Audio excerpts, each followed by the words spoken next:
backs me right into the wall between the bar and the coat check, 200 people on the other side of a curtain, bass shaking the floor.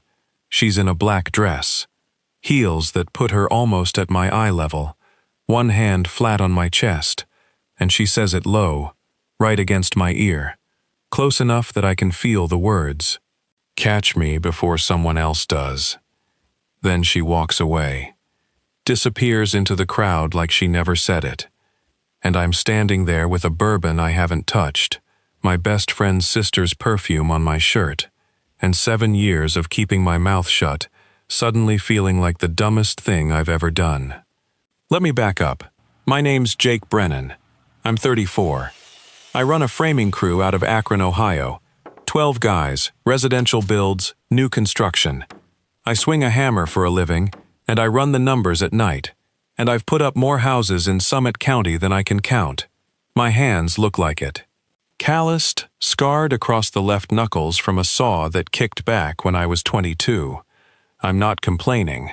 A man should look like what he does. My old man was a bricklayer. He built the fireplace in every nice house in this county, and he raised me with one rule, just one. He'd say it while he was laying mortar, not even looking at me. Jake, a man keeps his word. That's it. That's the whole game. Everything else, money, muscle, charm, is noise. You tell a man something, you do it. You make a promise, you keep it. Even when it costs you. Especially when it costs you. He died when I was 25, lung thing from the dust. I was holding his hand, and the last thing he said to me was, "You keeping your word out there." I told him I was, and I had been, about everything, about one thing in particular that had been costing me for 7 straight years.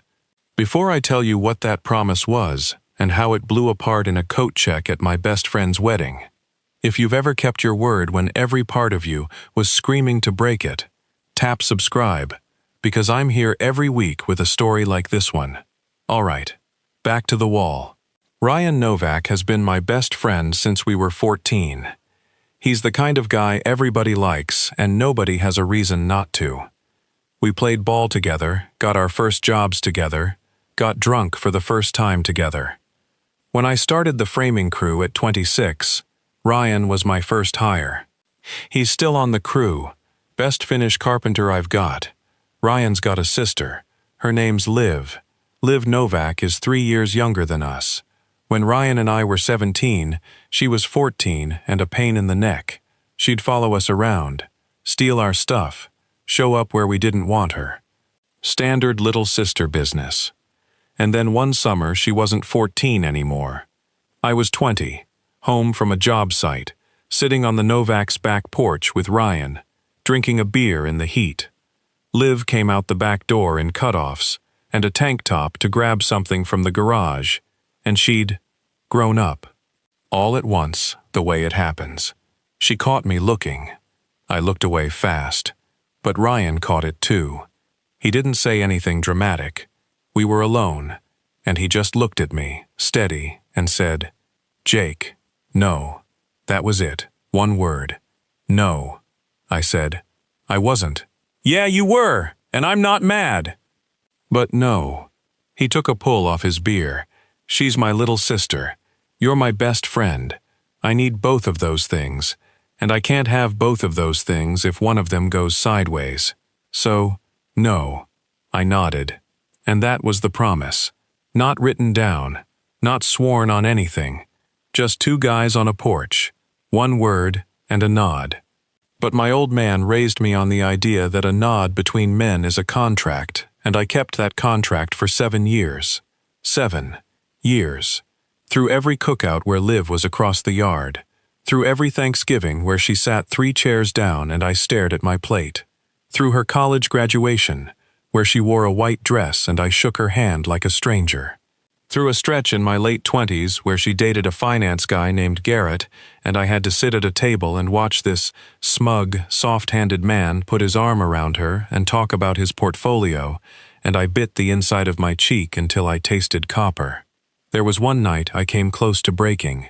Garrett had brought Liv to a 4th of July thing at Ryan's place. The whole crew was there, burgers on the grill, cooler full of beer. Garrett was holding court about some market analysis, and Liv was standing next to him looking at the fireworks, and she caught my eye across the yard. She didn't smile, she just looked at me, long and steady and tired. The look of a woman asking a question she didn't have words for. I went home early, drove my truck to a job site I had framed that week. A big colonial, empty, just studs and sky. I sat on a stack of plywood in the dark, and I looked at the bones of a house I was building for somebody else's family, and I thought, this is what I do. I build things for other people. I'm good at it. That should be enough. It should have been. It wasn't. But I got up the next morning, and I opened the site at 6, and I swung the hammer, and I didn't say a word to anybody about why. Because that's what you do. You work. You keep moving. A man doesn't sit around narrating his wounds. He builds something. I never said a word. I never made a move. I built houses. I ran my crew. I kept busy. I dated other women. Good ones, too. It never stuck. I told myself it was a timing issue. It wasn't a timing issue. Garrett lasted 2 years. He left her for a woman he met at a conference. I found out from Ryan on a job site, and I put a framing nail through a 2x4 so hard it bent sideways. And Ryan looked at me and said nothing, and I said nothing, and we went back to work. That was a year ago. Liv's been single since. And now it's Ryan's wedding. He's marrying a woman named Sophie.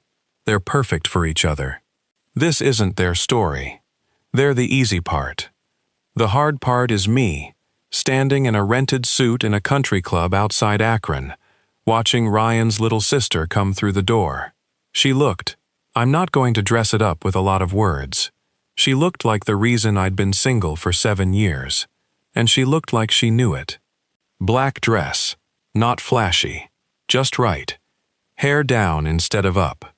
She walked into that reception like a woman who'd decided something before she got out of the car, and I watched every single man in the room clock her, and I picked up my bourbon and went to the far end of the bar, because that's what I'd done for 7 years. Put distance. Keep the promise. Didn't work this time. She found me during the cocktail hour. I was talking to Ryan's uncle about a deck job when she appeared at my elbow, took the olive out of her drink, and said, Jake, dance with me later. Not a question, an instruction. I don't dance, I said. You will tonight. She walked off. Ryan's uncle looked at me. That girl's got your number, son. I changed the subject. An hour later, the toasts are done. The floor is open. The DJ's playing something slow, and Liv Novak cuts through the crowd like she's got a GPS lock on me, grabs my hand, and pulls me out there. I told you I don't dance, I said, and I told you that you will tonight. She put one hand on my shoulder, took my hand with the other, and we moved, badly. I frame houses. I don't dance. She didn't care. She was looking up at me with this expression I'd never seen on her before. Direct, no games. Like she was done with something. How long, Jake? How long what? Don't do that. Her grip tightened on my hand. How long have you been in love with me? Because I've been doing the math, and I think it's been a while. My chest locked up. I kept moving because stopping would have been worse. Liv, if you say you're Ryan's sister, I swear to God I'll step on your foot so hard they'll hear it in the parking lot. I made him a promise. I know you did. She said it calm, like she'd been carrying this fact for a long time. He told me, 2 years ago. He told me about the porch. He told me he said no. She looked right at me. And I've spent 2 years being furious about it. And I've spent tonight deciding I'm done being furious, and I'm going to do something about it. Because you won't. The song ended. People clapped. We stood still. I keep my word, Liv. It's the only thing I've got that means anything. I know that, too. Her eyes hadn't moved off mine. And I love that about you. But Jake, You made a promise to a 20-year-old kid on a porch who didn't know what he was asking you to give up. And you've kept it for 7 years. And it's cost you, and you've never once told Ryan what it actually cost. She stepped close. Close enough that nobody else could hear. There is a man here tonight, she said, her voice dropping. His name is Drew Callahan. My mother invited him. He's a dentist from Shaker Heights, and he's nice, and he's boring, and he's going to ask me to dinner before the cake's cut, because my mother has spent 6 months engineering it. And if nobody gives me a reason not to, I'm going to say yes. Not because I want him, because I'm 31, and I'm tired of waiting for a man who won't break a promise he made when I was still in braces. She put her hand flat on my chest. Catch me, before someone else does. Then she was gone, and I was standing on a dance floor with 200 people and a promise, and a decision that had about 90 minutes on it. I did the thing I always do when I need to think. I went outside. I stood in the parking lot in the cold, suit jacket on, breath coming out in clouds. I took out my old man's pocket knife. I carry it every day, half since he died, a bone-handled case he kept in his right front pocket for 30 years, and I turned it over in my hands the way I do when I'm working something out. And I thought about what Liv had just said. You made a promise to a 20-year-old kid who didn't know what he was asking you to give up. She was right. Ryan was 20 when he said no. He was a kid protecting his kid sister from his buddy. Fair enough. Noble, even. But Ryan wasn't 20 anymore. He was 34, and he was inside that building, right now, married to the love of his life. And I'd been keeping a contract that was written in a different country by 2 people who don't exist anymore. But the other voice, the old man's voice, said, "A man keeps his word, even when it costs him. Especially when it costs you." I closed the knife, put it back, went inside, but I didn't go to Liv. I went to Ryan, found him at the head table, Sophie beside him, both of them glowing. I leaned down and said, "I need 5 minutes, just you and me." Ryan looked at my face and didn't ask questions. He kissed Sophie, stood up, and followed me to a hallway off the kitchen. Just us. Fluorescent light. Catering trays stacked against the wall. "I need to talk to you about Liv," I said.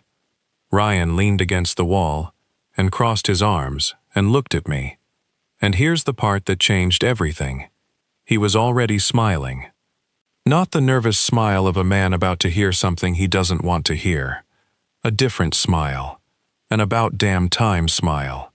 And in that moment I started to understand that I might have been the last person in the room to figure something out.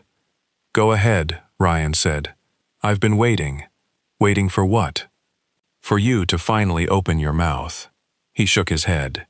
"Jake, I said that on the porch when I was 20. I was a dumb kid who didn't want to think about his buddy dating his sister. You know what I thought you'd do? I thought you'd give it a couple months, realize you couldn't help it, come talk to me, and we'd work it out like adults." He stared at me. "Instead, you went full Jake Brennan on it and turned a throwaway line into a blood oath and kept it for 7 years like a psychopath." I opened my mouth, closed it. "You think I haven't seen it?" Ryan said.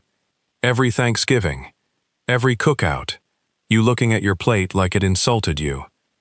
You putting a nail through a stud sideways the day Garrett left." He dropped his arms. "You think I didn't know you've been in love with my sister since you were 20 years old? You said no.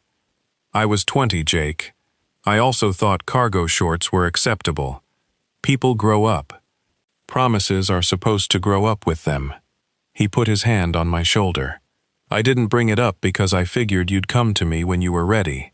I didn't realize you'd built a whole fortress out of one word and bricked yourself inside it." I couldn't talk for a second. Not because I was emotional, because I was recalculating the entire last 7 years of my life and realizing I'd done it to myself. "She told me there's a dentist," I said. "Drew somebody." Ryan laughed. "Callahan. Yeah, Mom's project. Nice guy. Boring as a tax return.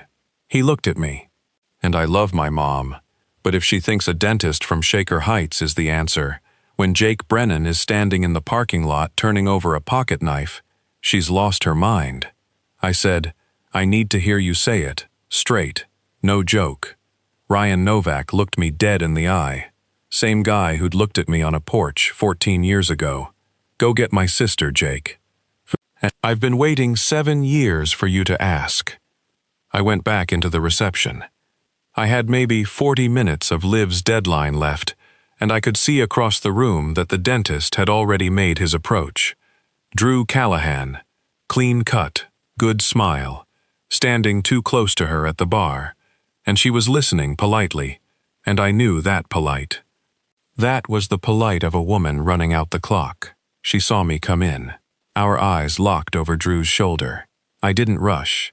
I walked straight across that floor, and people moved, because I'm 6'2", and I was walking like a man who'd finally made up his mind.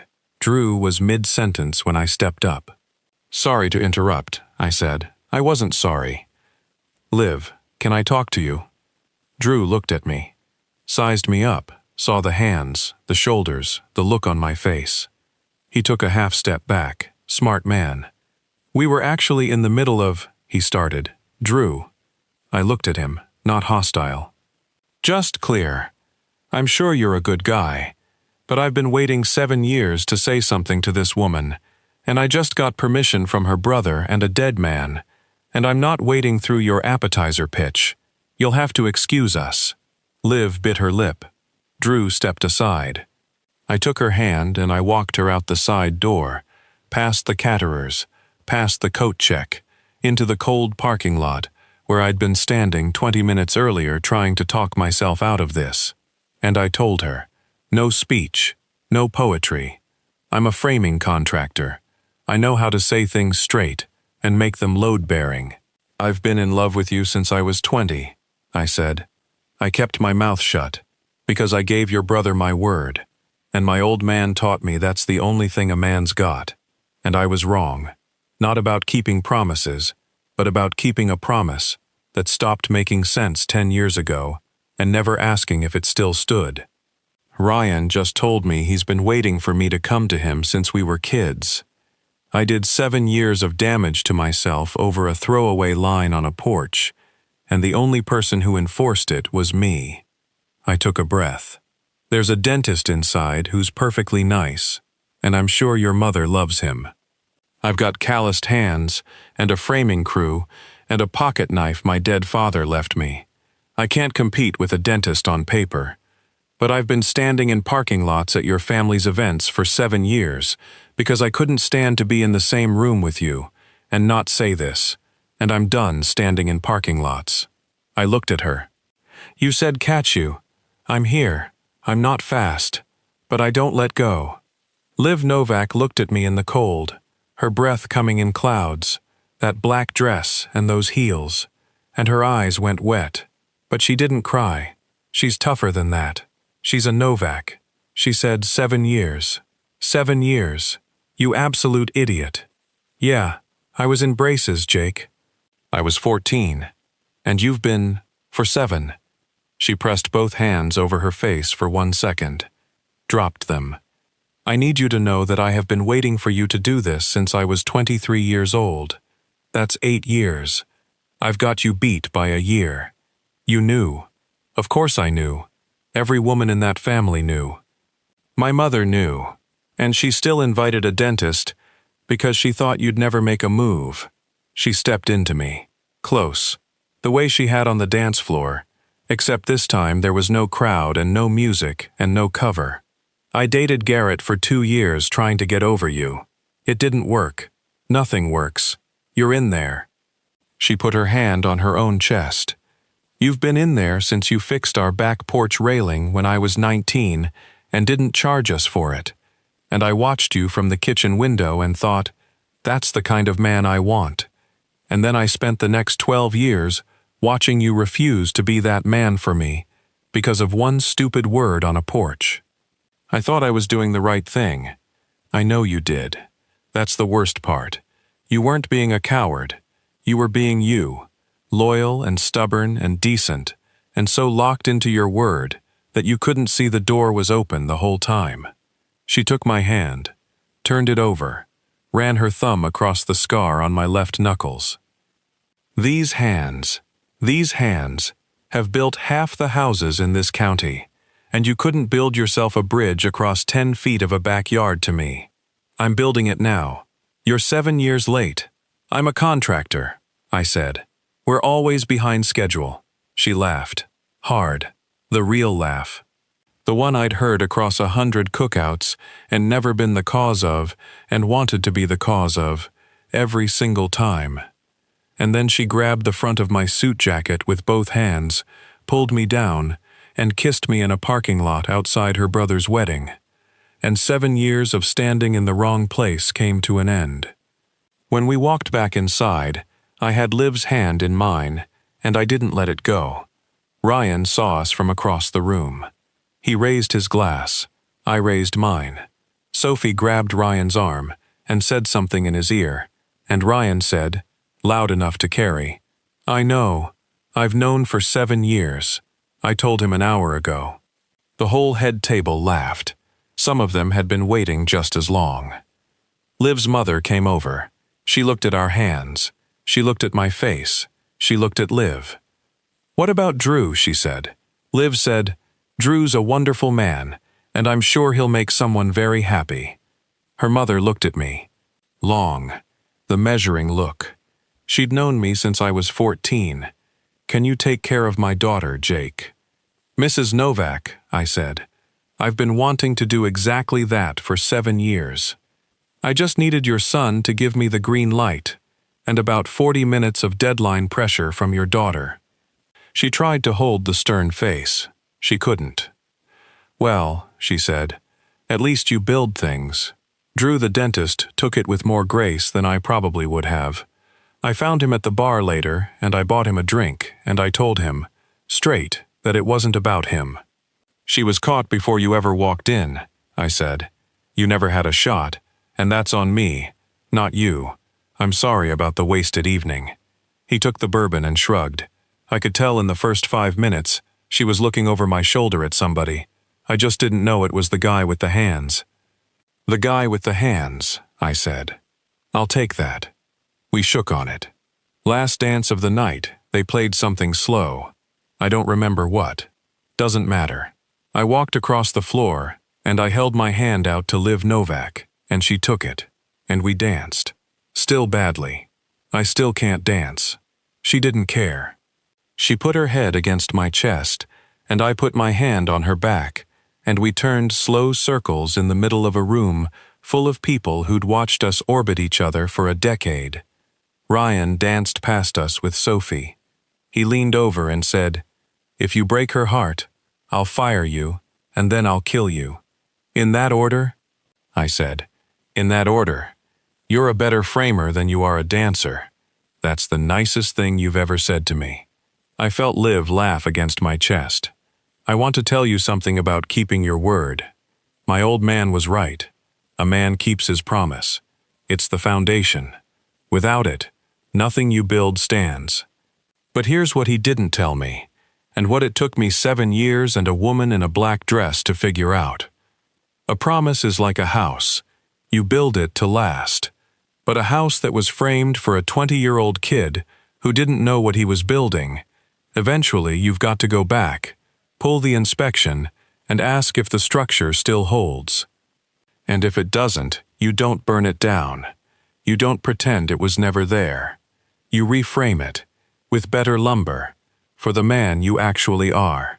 I kept my word for 7 years, because that's who I am. But the word I should have kept, the one my father actually meant, wasn't stay away from Ryan's sister. It was be a man worth his word.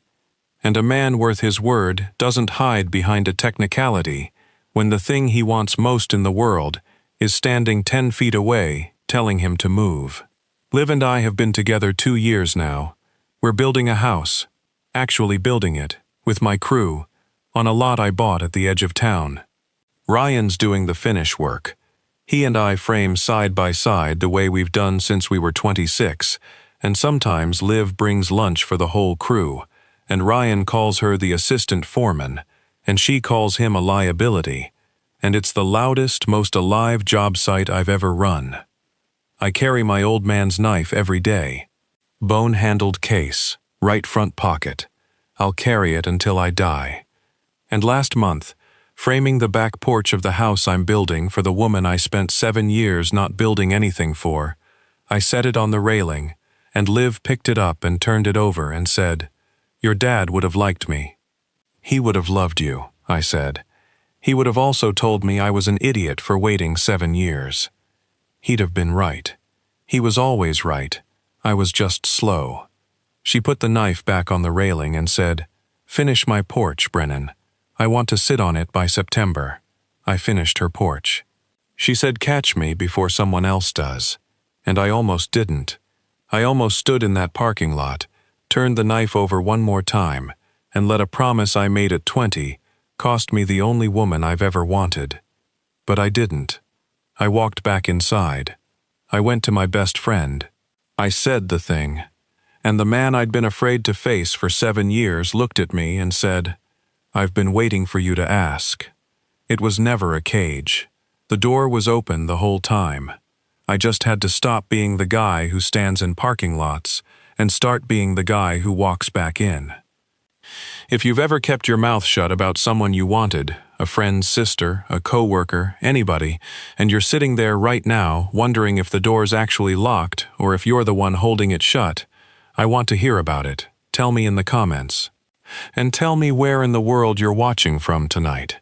I read every single one, and it gets me every time. And be straight with me. If the woman you'd been wanting for 7 years looked you in the eye and said, "Catch me before someone else does," would you have gone to your buddy and said the thing? Or would you still be in the parking lot? No wrong answer. Just the one you'd have to live with. If this one landed, tap that like button so it reaches the next man who needs to hear it. Hit subscribe and turn on the bell. I'm here every single week. Go build something.